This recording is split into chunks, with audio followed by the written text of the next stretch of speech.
जन्म से ही कोई बुरा पैदा नहीं होता। कहानी बर्ताव की। बहू, मेरे कमरे की मेज़ पर 4 साड़ियाँ रखी हुई हैं, ज़रा वह ले आना। कमला जी ने अपनी बहू प्रीति को आवाज़ लगाई।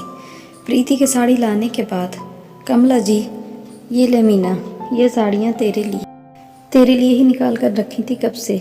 मीना खुश होकर, शुक्रिया दीदी, बस तुम लोगन का ही तो सहारा है, वरना हम लोगन का इतना बढ़िया साड़ी पहनने को कहाँ नसीब।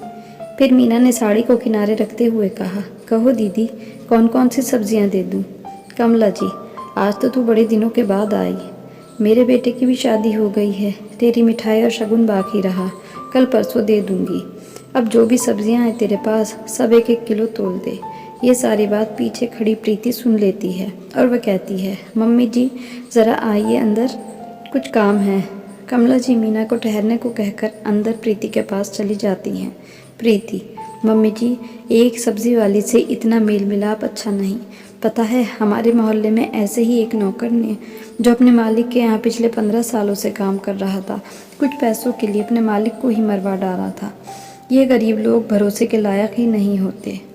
ये अमीर लोगों से मीठी मीठी बातें करके उनसे घर का भेद लेते हैं और फिर उनकी ही पीठ पर छुरा घोंप देते हैं। कमला जी हंसते हुए, अरे बहू, मीना वैसी ना है, पर इसमें तेरी गलती भी नहीं है। ज़माना आजकल भरोसे के लायक है ही नहीं, इसलिए हम अच्छे लोगों पर भी भरोसा नहीं कर पाते। पर बहू, जहाँ भगवान है वहाँ शैतान भी तो होंगे ही ना।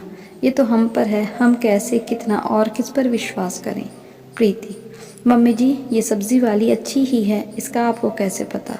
कमला जी, ये बाल मैंने धूप में सफ़ेद नहीं किए हैं बहू, तजुर्बा भी कोई चीज़ होती है। प्रीति, पर मुझे इस पर ज़रा सा भी भरोसा नहीं। कमला जी मुस्कुराते हुए, ठीक है, फिर तुम अपनी अलमारी को लॉक करके रखना। प्रीति, पर मम्मी जी, कल ही तो हम इतनी सारी सब्जियां खरीद कर लाए हैं, तो फिर आज इतनी सब्जियां क्यों लेना? वैसे भी इसकी सब्जियां महंगी भी हैं और ताज़ी भी नहीं, लूट रही है ये आपको। कमला जी, बस यही कारण होता है कि ये लोग लुटेरे बन जाते हैं। प्रीति, मतलब मम्मी जी? कमला जी, मतलब ये है कि हम लोग हमेशा इनको इनकी मेहनत का फल मोल भाव करके देते हैं, ऊपर से इन्हें लुटेरा कहते हैं।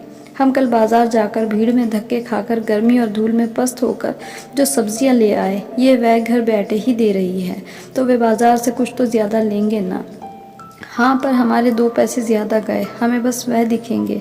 हमें आराम से घर पर ही सब्ज़ी मिल गई, वह नहीं दिखेगी। ये 2 पैसे अपनी मेहनत के लेते हैं, कौन सा उन पैसों से इनके महल बन जाएंगे। पर नहीं, हम मोल भाव तो इन गरीबों से ही कर सकते हैं। सुपरमार्केट में ऐसी वाली दुकानों में मोल भाव करने से हमारी बेइज्जती होगी, भले ही वह हमें लूटें, पर हम इन्हीं को लुटेरा बताकर इनके मान को आहत ज़रूर करेंगे, और फिर एक दिन ये आहत होते होते सच में लुटेरे बन जाएंगे। पर इसमें सिर्फ दोष क्या इनका ही है? क्या हमारा इन लुटेरों को जन्म देने में कोई हाथ नहीं? मैं ये नहीं कहती कि सभी अच्छे या सभी बुरे हैं, पर इतना जानती हूँ कि कभी कोई बुरा पैदा नहीं होता। और बहुत सबसे बड़ी बात, हम जैसे सामने वाला वैसा। हम अगर बुरे के साथ अच्छे से पेश आएंगे तो वह हमारा बुरा करने से पहले एक बार के लिए भी ज़रूर सोचेगा, और जब हम अच्छे के साथ बुरा बर्ताव करेंगे तो वह तंग आकर एक ना एक दिन हमारा बुरा ज़रूर करने की सोचेगा। इसलिए अपना कर्तव्य निभाते चलो, अच्छा या बुरा जो भी होगा देखा जाएगा। प्रीति अब खामोश थी। सच ही तो है, इतनी गहरी बात आज तक ना किसी ने कही थी उससे, और ना ही किसी ने सोची होगी। आज ऐसे एक घर की बहू बनकर प्रीति खुद को खुशकिस्मत समझ रही थी, और अब वह भी सबके साथ हमेशा ही अच्छे से पेश आने की ठानती है, फिर चाहे वह कोई भी हो। कहानी देखने के लिए बहुत बहुत शुक्रिया, और इसी के साथ हमारी वीडियो को लाइक कर दें और हमारे चैनल को सब्सक्राइब कर लें। Thanks for watching.